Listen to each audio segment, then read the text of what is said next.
போன வீடியோவில் சின்னதாக ஒரு மளிகை கடையோ இல்லை பெட்டி கடையோ நீங்கள் ஸ்டார்ட் பண்ணுற மாதிரி இருந்தால் அதுக்கு எவ்வளோ இன்வெஸ்ட்மெண்ட் தேவைப்படும் அப்படிங்கிறத நம்ம பார்த்துருந்தோம். அந்த வீடியோ நீங்கள் இன்னும் பார்க்கல அப்படின்னா அதுக்கான லிங்க்கை நான் டிஸ்கிரிப்ஷன் தரேன், நீங்கள் போய் செக் பண்ணி பார்க்கலாம். ஸோ இந்த வீடியோவில் எதை பற்றி பார்க்க போகிறோம் அப்படின்னா, இந்த மாதிரி ஒரு சின்னதாக மளிகை கடை ஸ்டார்ட் பண்ணும்போது அதுக்கு என்னென்ன மாதிரியான சர்டிஃபிகேட்லாம் நம்மளுக்கு வேணும், லைசன்ஸ் வேணும் அப்படிங்கிறத இந்த வீடியோவில் பார்க்க போகிறோம். மேற்கொண்டு உங்களுக்கு பிஸ்னஸ், ஃபினான்ஸ் அந்த மாதிரி தகவல் வேணும்னு வச்சிங்க அப்படின்னா மறக்காமல் நம்ம சேனலான ஆல் இன் ஒன் பாக்ஸை சப்ஸ்கிரைப் பண்ணிக்கோங்க. நீங்க சின்னதா ஒரு மளிகை கடை ஸ்டார்ட் பண்ண போறீங்க, இல்ல பெட்டி கடை ஸ்டார்ட் பண்ண போறீங்க அப்படின்னா, நான் சொல்லப் போற இந்த லைசென்ஸ் ரொம்ப முக்கியமான ஒரு லைசென்ஸ் ஓகேவா? இது பார்த்தீங்க அப்படின்னா, நீங்க வந்து எந்த உணவுப் பொருட்கள் வச்சிருந்தாலுமே, கண்டிப்பா இந்த லைசென்ஸ் நீங்க எடுத்திருக்கணும். நீங்க மேனுஃபேக்சர் பண்ணாலும் சரி, இல்ல நீங்க கடையில வாங்கி வச்சு வித்தாலும் சரி. இந்த எஃப்எஸ்ஐ லைசென்ஸ் அப்படிங்கிறது ரொம்ப முக்கியமான ஒரு லைசென்ஸா இருக்கு. இந்த லைசென்ஸ் பார்த்தீங்க அப்படின்னா, நீங்க வந்து கடைய ஸ்டார்ட் பண்ணும்போதே எடுக்கணும் அப்படிங்கிற அவசியம் கிடையாது. நீங்க கடைய ஸ்டார்ட் பண்ணி ஒரு வாரத்திலேயோ, 2 வாரத்திலேயோ கூட எடுத்துக்கலாம். ஆனா கண்டிப்பா எடுத்தே ஆகணும். இந்த லைசென்ஸ் பார்த்தீங்க அப்படின்னா, இந்த எஃப்எஸ்எஸ்ஐக்குனே பார்த்தீங்கன்னா, தனியா ஒரு வெப்சைட் இருக்கு. அதுக்கான லிங்க் நான் டிஸ்கிரிப்ஷன் தரேன். அங்க போயிட்டு நீங்க ஈஸியா உங்களுடைய அட்ரஸ் ப்ரூஃப் பிளஸ் உங்க ஆதார் கார்ட குடுத்து நீங்களே அந்த லைசென்ஸ ரூ. 100 கட்டி வருஷத்துக்கு ரூ. 100 கட்டி எடுத்துக்கலாம். நான் ஏன் இத அழுத்தி சொல்றேன் அப்படின்னா, நாங்க கடை ஆரம்பிக்கும்போது ஒருத்தர் வந்து எங்களுக்கு அறிமுகமானாரு. அவர் வந்து நான் எடுத்து தரேன் அப்படின்னு சொல்லிட்டு ரூ.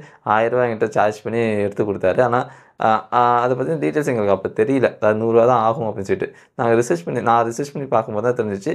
எஃப்எஸ்சி லைசென்ஸ் அப்படிங்கிறது இந்த வெப்சைட்ல போயிட்டு சிம்பிளா நாமளே அப்ளை பண்ணி எடுத்துக்கலாம். வெறும் ரூ. 100 தான் ஆகும். 5 வருஷத்துக்கு எடுத்தோம் அப்படின்னா வெறும் ரூ. 500 ரூ. 600 தான் ஆகும் அப்படின்னு சொல்லிட்டு.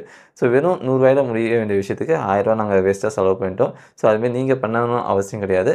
இந்த வெப்சைட் போங்க. போகும்போது உங்க கையில இருக்க வேண்டிய டாக்குமெண்ட் பார்த்தீங்கன்னா, நீங்க கடை வச்சிருக்கீங்க தெரியுமா? அதுக்கான ரென்டல் அக்ரீமெண்ட் இல்ல அதுக்கான அட்ரஸ் ப்ரூஃப் வச்சிருந்தா வந்து அது அட்ரஸ் ப்ரூஃபா நீங்க குடுத்துக்கலாம். அடுத்து உங்களுடைய ஐடென்டிட்டிக்கு நீங்க ஆதார் கார்ட நீங்க சப்மிட் பண்ணிக்கலாம் ஓகேவா? இது 2த்தையும் சப்மிட் பண்ணீங்க அப்படின்னா, ஒரு வாரத்தில உங்களுக்கான அந்த எஃப்எஸ்எஸ்ஐ லைசென்ஸ் கையில கிடைச்சிடும். இந்த லைசென்ஸ் கண்டிப்பா நீங்க வந்து உணவுப் பொருள் விக்கிறீங்க அப்படின்னா, உங்க கடையில கண்டிப்பா இது இருந்தே தீரணும். ஏன்னா திடீர்னு பார்த்தீங்கன்னா ரைடு வருவாங்க. அப்படி ரைடு வரும்போது உங்களுக்கு இந்த லைசென்ஸ் இல்ல அப்படின்னா, உங்களுக்கு ஃபைன போட்டு போயிடுவாங்க. அதனால கண்டிப்பா இந்த எஃப்எஸ்எஸ்ஐ லைசென்ஸ எடுத்து வச்சுக்கோங்க. ஸோ அடுத்த லைசென்ஸ் பார்த்தீங்கன்னா, முனிசிபல் லைசென்ஸ். அதாவது உங்களுடைய பஞ்சாயத்து போர்டு இருக்கு தெரியுமா? அங்க போயிட்டு உங்க கடைய வந்து ரிஜிஸ்டர் பண்ணிக்கோங்க. ரிஜிஸ்டர் பண்ணிட்டு அங்க ஒரு லைசென்ஸ் குடுப்பாங்க. அந்த லைசென்ஸ் நீங்க வாங்கி வச்சுக்கோங்க. அந்த லைசென்ஸ் மூலியமா பார்த்தீங்கன்னா, நீங்க லோன்லாம் கூட அப்ளை பண்ணலாம். இப்ப பேங்க்ல பார்த்தீங்கன்னா, சிறு குறு தொழிலாளர்களுக்கு பார்த்தீங்கன்னா, நெறைய லோன வந்து ஆஃபர் பண்றாங்க. ஸோ அது மூலியமா பார்த்தீங்கன்னா, உங்களால லோன் வந்து ஈஸியா அத வந்து சாங்ஷன் பண்ணி வாங்கிக்கலாம்.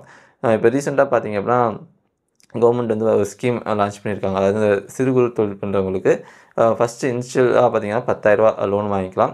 ஸோ அதுக்கடுத்து பார்த்தீங்க அப்படின்னா, அந்த 10,000 நீங்க கரெக்ட்டா கட்டின பிறகு உங்களுக்கு பார்த்தீங்கன்னா ரூ. 20,000 லோன் வாங்கிக்கலாம். இப்ப அடுத்த அந்த 20,000 நீங்க கரெக்ட்டா கட்டி முடிச்சிட்டீங்க 18 மாசத்துல அப்படின்னா, அடுத்தது நீங்க மேற்கொண்டு 5,00,000 வரைக்குமே நீங்க லோன் எடுத்துக்கலாம். ஸோ இதுக்கெல்லாம் பார்த்தீங்கன்னா இந்த லைசென்ஸ் கண்டிப்பா தேவைப்படும். ஸோ அதனால நீங்க போயிட்டு இந்த லைசென்ஸ் அப்ளை பண்ணி வாங்கிக்கோங்க. ஸோ இந்த பிசினஸ் பொறுத்தவரைக்கும் இந்த 2 லைசென்ஸ் தான் முக்கியம். எஃப்எஸ்ஐ லைசென்ஸும், நீங்க பஞ்சாயத்து போர்டுல வாங்கக்கூடிய அந்த லைசென்ஸும் ரொம்ப முக்கியமான விஷயம். அதேமாரி பார்த்தீங்கன்னா, நீங்க வருஷம் பஞ்சாயத்து போர்டுக்கு நீங்க வந்து டாக்ஸ் கட்டுற மாரி இருக்கும் ஓகேவா? அதையும் நீங்க கரெக்ட்டா பே பண்ணிடுங்க. ஸோ இந்த வீடியோ வந்து உங்களுக்கு ஹெல்ப்ஃபுல்லா இருந்துச்சு அப்படின்னா, மறக்காம நம்ம சேனலான ஆல் இன் ஒன் பாக்ஸை சப்ஸ்கிரைப் பண்ணிக்கோங்க.